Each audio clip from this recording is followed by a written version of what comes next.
ಇದರಲ್ಲಿ ಎಲ್ಲ ರೀತಿಯಾದಂಥ ಕ್ರೀಡೆ ಅದು ಅಥ್ಲೆಟಿಕ್ ಟ್ರ್ಯಾಕ್ ಇರ್ಬೋದು, ಹಾಕಿ ಟರ್ಫ್ ಇರ್ಬೋದು, tennis, swimming pool, Olympic size swimming pool, ಮತ್ತು indoor badminton court, shooting range, ಈ ರೀತಿಯಾದಂಥ ವಿವಿಧ ಕ್ರೀಡೆಗಳನ್ನು ತರಬೇತಿ ಪಡ್ಕೊಳ್ಳಿಕ್ಕೆ ಮತ್ತು ಅವರಿಗೆ ಇಲ್ಲಿ ಕಲೀಲಿಕ್ಕೆ ಅವಕಾಶ ಮಾಡಿಕೊಡುವಂಥ ಒಂದು ತರಬೇತಿ ಕೇಂದ್ರ, ಕ್ರೀಡಾ ತರಬೇತಿ ಕೇಂದ್ರವನ್ನು ಸ್ಥಾಪನೆ ಮಾಡಲಿಕ್ಕೆ ಈ ಒಂದು ಭಾಳ ದೊಡ್ಡ ಯೋಜನೆಯನ್ನು ಈಗಾಗಲೇ ತಾವೆಲ್ಲ ನೋಡಿದ್ದೀರಿ, ಪ್ರಾರಂಭಿಸಿದ್ದೀವಿ ನಾವು. ಇಲ್ಲಿ ಮೊದಲನೇ ಕೆಲಸಗಳು ಇದನ್ನು ಕ್ಲೀನ್ ಮಾಡುವಂಥದ್ದು, ಲೆವೆಲ್ ಮಾಡುವಂಥದ್ದು ಕೆಲಸವನ್ನು ಮಾಡಿದ್ದೀವಿ.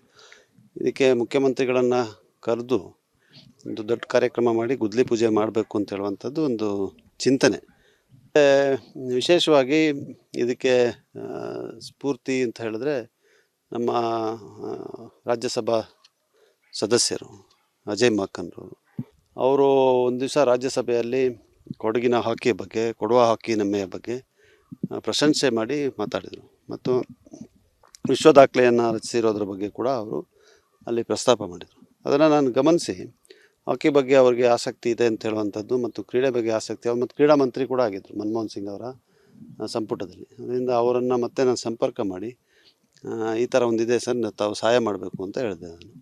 ಅದಕ್ಕೆ ಅವರು, ನೀವು ಕ್ರೀಡಾ ಸಂಕೀರ್ಣ ಮತ್ತು ತರಬೇತಿ ಕೇಂದ್ರ, ರಿಹ್ಯಾಬಿಲಿಟೇಷನ್ ಸೆಂಟರ್ ಮಾಡ್ತೀರಾ ಅಂತ ಹೇಳಿದ್ರೆ, ಆಲ್ಟಿಟ್ಯೂಡ್ ಇರೋದ್ರಿಂದ ಕೊಡಗಿನಲ್ಲಿ ಮತ್ತು ನಿಮ್ಮಲ್ಲಿ ಹೆಚ್ಚು ಕ್ರೀಡಾಪಟುಗಳು ಇಲ್ಲಿಂದ ಬಂದಿರೋದ್ರಿಂದ ನನ್ನ ಕೈಯಲ್ಲಾಗುವಂಥ ಎಲ್ಲ ಅನುದಾನವನ್ನು, ರಾಜ್ಯಸಭಾ ಅನುದಾನವನ್ನು ಪೂರ್ಣವಾದಂಥ 5 ವರ್ಷ 6 ವರ್ಷ ನನ್ನ ಅವಧಿ ಏನಿದೆ ಅದನ್ನು ಅದಕ್ಕೆ ಮೀಸಲಿಡ್ಲಿಕ್ಕೆ ನಾನು ತಯಾರಾಗಿದ್ದೀನಿ ಅಂತ ಹೇಳುವಂಥದ್ದನ್ನು ಹೇಳಿದರು.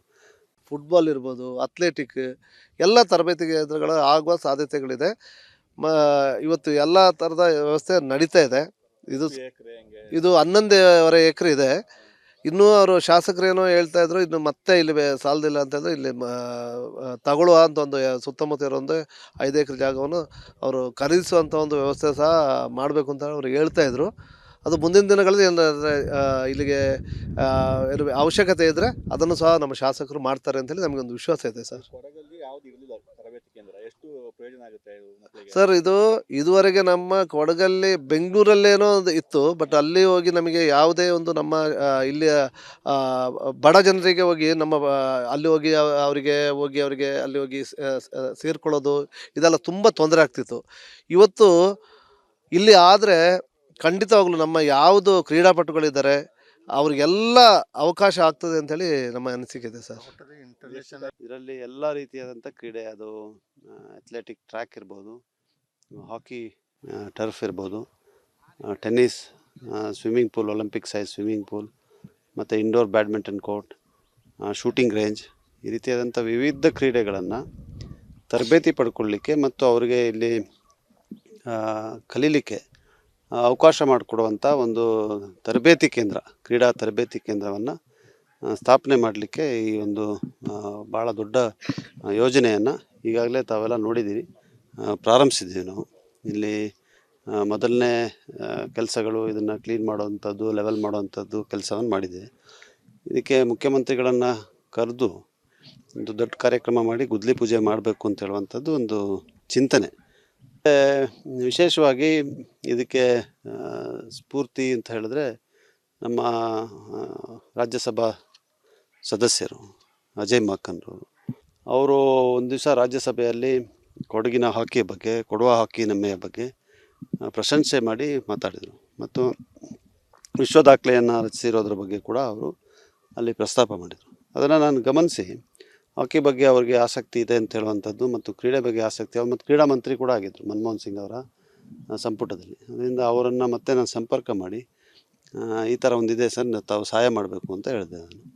ಅದಕ್ಕೆ ಅವರು, ನೀವು ಕ್ರೀಡಾ ಸಂಕೀರ್ಣ ಮತ್ತು ತರಬೇತಿ ಕೇಂದ್ರ, ರಿಹ್ಯಾಬಿಲಿಟೇಷನ್ ಸೆಂಟರ್ ಮಾಡ್ತೀರಾ ಅಂತ ಹೇಳಿದ್ರೆ, ಆಲ್ಟಿಟ್ಯೂಡ್ ಇರೋದ್ರಿಂದ ಕೊಡಗಿನಲ್ಲಿ ಮತ್ತು ನಿಮ್ಮಲ್ಲಿ ಹೆಚ್ಚು ಕ್ರೀಡಾಪಟುಗಳು ಇಲ್ಲಿಂದ ಬಂದಿರೋದ್ರಿಂದ ನನ್ನ ಕೈಯಲ್ಲಾಗುವಂಥ ಎಲ್ಲ ಅನುದಾನವನ್ನು, ರಾಜ್ಯಸಭಾ ಅನುದಾನವನ್ನು ಪೂರ್ಣವಾದಂಥ 5 ವರ್ಷ 6 ವರ್ಷ ನನ್ನ ಅವಧಿ ಏನಿದೆ ಅದನ್ನು ಅದಕ್ಕೆ ಮೀಸಲಿಡ್ಲಿಕ್ಕೆ ನಾನು ತಯಾರಾಗಿದ್ದೀನಿ ಅಂತ ಹೇಳುವಂಥದ್ದನ್ನು ಹೇಳಿದರು. ಫುಟ್ಬಾಲ್ ಇರ್ಬೋದು, ಅಥ್ಲೆಟಿಕ್ ಎಲ್ಲ ತರಬೇತಿ ಕೇಂದ್ರಗಳು ಆಗುವ ಸಾಧ್ಯತೆಗಳಿದೆ. ಇವತ್ತು ಎಲ್ಲ ಥರದ ವ್ಯವಸ್ಥೆ ನಡೀತಾ ಇದೆ. ಇದು 11 ಎಕರೆ ಇದೆ. ಇನ್ನೂ ಅವರು ಶಾಸಕರೇನೋ ಹೇಳ್ತಾ ಇದ್ರು, ಇನ್ನು ಮತ್ತೆ ಇಲ್ಲಿ ಸಾಲದಿಲ್ಲ ಅಂತಂದ್ರೆ ಇಲ್ಲಿ ತಗೊಳ್ಳುವ ಅಂತ ಒಂದು ಸುತ್ತಮುತ್ತ ಇರೋ ಒಂದು 5 ಎಕರೆ ಜಾಗವನ್ನು ಅವರು ಖರೀದಿಸುವಂಥ ಒಂದು ವ್ಯವಸ್ಥೆ ಸಹ ಮಾಡಬೇಕು ಅಂತ ಅವ್ರು ಹೇಳ್ತಾ ಇದ್ರು. ಅದು ಮುಂದಿನ ದಿನಗಳಲ್ಲಿ ಏನಾದರೆ ಇಲ್ಲಿಗೆ ಅವಶ್ಯಕತೆ ಇದ್ದರೆ ಅದನ್ನು ಸಹ ನಮ್ಮ ಶಾಸಕರು ಮಾಡ್ತಾರೆ ಅಂತೇಳಿ ನಮಗೊಂದು ವಿಶ್ವಾಸ ಇದೆ ಸರ್. ಕೊಡಗಲ್ಲಿ ಯಾವ್ದು ಇರಲಿಲ್ಲ ತರಬೇತಿ ಕೇಂದ್ರ, ಎಷ್ಟು ಪ್ರಯೋಜನ ಆಗುತ್ತೆ ಇದು ಮಕ್ಕಳಿಗೆ? ಸರ್, ಇದು ಇದುವರೆಗೆ ನಮ್ಮ ಕೊಡಗಲ್ಲಿ ಬೆಂಗಳೂರಲ್ಲೇನೋ ಒಂದು ಇತ್ತು, ಬಟ್ ಅಲ್ಲಿ ಹೋಗಿ ನಮಗೆ ಯಾವುದೇ ಒಂದು ನಮ್ಮ ಇಲ್ಲಿಯ ಬಡ ಜನರಿಗೆ ಹೋಗಿ ನಮ್ಮ ಅಲ್ಲಿ ಹೋಗಿ ಅವರಿಗೆ ಅಲ್ಲಿ ಹೋಗಿ ಸೇರ್ಕೊಳ್ಳೋದು ಇದೆಲ್ಲ ತುಂಬ ತೊಂದರೆ ಆಗ್ತಿತ್ತು. ಇವತ್ತು ಇಲ್ಲಿ ಆದರೆ ಖಂಡಿತವಾಗ್ಲೂ ನಮ್ಮ ಯಾವುದು ಕ್ರೀಡಾಪಟುಗಳಿದ್ದಾರೆ ಅವ್ರಿಗೆಲ್ಲ ಅವಕಾಶ ಆಗ್ತದೆ ಅಂತೇಳಿ ನಮ್ಮ ಅನಿಸಿಕೆ ಇದೆ ಸರ್. ಇದರಲ್ಲಿ ಎಲ್ಲ ರೀತಿಯಾದಂಥ ಕ್ರೀಡೆ, ಅದು ಅಥ್ಲೆಟಿಕ್ ಟ್ರ್ಯಾಕ್ ಇರ್ಬೋದು, ಹಾಕಿ ಟರ್ಫ್ ಇರ್ಬೋದು, tennis, swimming pool, Olympic size swimming pool, ಮತ್ತು indoor badminton court, shooting range, ಈ ರೀತಿಯಾದಂಥ ವಿವಿಧ ಕ್ರೀಡೆಗಳನ್ನು ತರಬೇತಿ ಪಡ್ಕೊಳ್ಳಿಕ್ಕೆ ಮತ್ತು ಅವರಿಗೆ ಇಲ್ಲಿ ಕಲೀಲಿಕ್ಕೆ ಅವಕಾಶ ಮಾಡಿಕೊಡುವಂಥ ಒಂದು ತರಬೇತಿ ಕೇಂದ್ರ, ಕ್ರೀಡಾ ತರಬೇತಿ ಕೇಂದ್ರವನ್ನು ಸ್ಥಾಪನೆ ಮಾಡಲಿಕ್ಕೆ ಈ ಒಂದು ಭಾಳ ದೊಡ್ಡ ಯೋಜನೆಯನ್ನು ಈಗಾಗಲೇ ತಾವೆಲ್ಲ ನೋಡಿದ್ದೀರಿ, ಪ್ರಾರಂಭಿಸಿದ್ದೀವಿ ನಾವು. ಇಲ್ಲಿ ಮೊದಲನೇ ಕೆಲಸಗಳು ಇದನ್ನು ಕ್ಲೀನ್ ಮಾಡುವಂಥದ್ದು, ಲೆವೆಲ್ ಮಾಡುವಂಥದ್ದು ಕೆಲಸವನ್ನು ಮಾಡಿದ್ದೀವಿ. ಇದಕ್ಕೆ ಮುಖ್ಯಮಂತ್ರಿಗಳನ್ನು ಕರೆದು ಒಂದು ದೊಡ್ಡ ಕಾರ್ಯಕ್ರಮ ಮಾಡಿ ಗುದ್ಲಿ ಪೂಜೆ ಮಾಡಬೇಕು ಅಂತ ಹೇಳುವಂಥದ್ದು ಒಂದು ಚಿಂತನೆ. ವಿಶೇಷವಾಗಿ ಇದಕ್ಕೆ ಸ್ಫೂರ್ತಿ ಅಂತ ಹೇಳಿದ್ರೆ ನಮ್ಮ ರಾಜ್ಯಸಭಾ ಸದಸ್ಯರು ಅಜಯ್ ಮಾಕನ್ರವರು. ಅವರು ಒಂದು ದಿವಸ ರಾಜ್ಯಸಭೆಯಲ್ಲಿ ಕೊಡಗಿನ ಹಾಕಿ ಬಗ್ಗೆ, ಕೊಡವ ಹಾಕಿ ನಮ್ಮೆಯ ಬಗ್ಗೆ ಪ್ರಶಂಸೆ ಮಾಡಿ ಮಾತಾಡಿದರು ಮತ್ತು ವಿಶ್ವ ದಾಖಲೆಯನ್ನು ರಚಿಸಿರೋದ್ರ ಬಗ್ಗೆ ಕೂಡ ಅವರು ಅಲ್ಲಿ ಪ್ರಸ್ತಾಪ ಮಾಡಿದರು. ಅದನ್ನು ನಾನು ಗಮನಿಸಿ ಹಾಕಿ ಬಗ್ಗೆ ಅವರಿಗೆ ಆಸಕ್ತಿ ಇದೆ ಅಂತ ಹೇಳುವಂಥದ್ದು ಮತ್ತು ಕ್ರೀಡೆ ಬಗ್ಗೆ ಆಸಕ್ತಿ, ಅವರು ಮತ್ತು ಕ್ರೀಡಾ ಮಂತ್ರಿ ಕೂಡ ಆಗಿದ್ದರು ಮನಮೋಹನ್ ಸಿಂಗ್ ಅವರ ಸಂಪುಟದಲ್ಲಿ. ಅದರಿಂದ ಅವರನ್ನು ಮತ್ತೆ ನಾನು ಸಂಪರ್ಕ ಮಾಡಿ ಈ ಥರ ಒಂದಿದೆ ಸರ್, ತಾವು ಸಹಾಯ ಮಾಡಬೇಕು ಅಂತ ಹೇಳಿದೆ ನಾನು.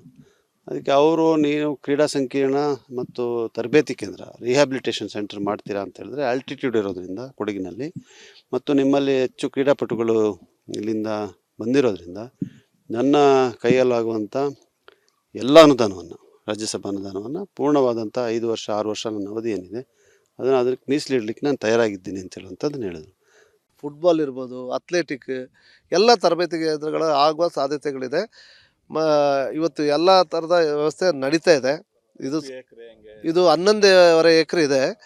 ಇನ್ನೂ ಅವರು ಶಾಸಕರೇನೋ ಹೇಳ್ತಾ ಇದ್ರು, ಇನ್ನು ಮತ್ತೆ ಇಲ್ಲಿ ಸಾಲದಿಲ್ಲ ಅಂತಂದ್ರೆ ಇಲ್ಲಿ ತಗೊಳ್ಳುವ ಅಂತ ಒಂದು ಸುತ್ತಮುತ್ತ ಇರೋ ಒಂದು 5 ಎಕರೆ ಜಾಗವನ್ನು ಅವರು ಖರೀದಿಸುವಂಥ ಒಂದು ವ್ಯವಸ್ಥೆ ಸಹ ಮಾಡಬೇಕು ಅಂತ ಅವ್ರು ಹೇಳ್ತಾ ಇದ್ರು. ಅದು ಮುಂದಿನ ದಿನಗಳಲ್ಲಿ ಏನಾದರೆ ಇಲ್ಲಿಗೆ ಅವಶ್ಯಕತೆ ಇದ್ದರೆ ಅದನ್ನು ಸಹ ನಮ್ಮ ಶಾಸಕರು ಮಾಡ್ತಾರೆ ಅಂತೇಳಿ ನಮಗೊಂದು ವಿಶ್ವಾಸ ಇದೆ ಸರ್. ಕೊಡಗಲ್ಲಿ ಯಾವ್ದು ಇರಲಿಲ್ಲ ತರಬೇತಿ ಕೇಂದ್ರ, ಎಷ್ಟು ಪ್ರಯೋಜನ ಆಗುತ್ತೆ ಇದು ಮಕ್ಕಳಿಗೆ? ಸರ್, ಇದು ಇದುವರೆಗೆ ನಮ್ಮ ಕೊಡಗಲ್ಲಿ ಬೆಂಗಳೂರಲ್ಲೇನೋ ಒಂದು ಇತ್ತು, ಬಟ್ ಅಲ್ಲಿ ಹೋಗಿ ನಮಗೆ ಯಾವುದೇ ಒಂದು ನಮ್ಮ ಇಲ್ಲಿಯ ಬಡ ಜನರಿಗೆ ಹೋಗಿ ನಮ್ಮ ಅಲ್ಲಿ ಹೋಗಿ ಅವರಿಗೆ ಅಲ್ಲಿ ಹೋಗಿ ಸೇರ್ಕೊಳ್ಳೋದು ಇದೆಲ್ಲ ತುಂಬ ತೊಂದರೆ ಆಗ್ತಿತ್ತು. ಇವತ್ತು ಇಲ್ಲಿ ಆದರೆ ಖಂಡಿತವಾಗ್ಲೂ ನಮ್ಮ ಯಾವುದು ಕ್ರೀಡಾಪಟುಗಳಿದ್ದಾರೆ ಅವ್ರಿಗೆಲ್ಲ ಅವಕಾಶ ಆಗ್ತದೆ ಅಂತೇಳಿ ನಮ್ಮ ಅನಿಸಿಕೆ ಇದೆ ಸರ್.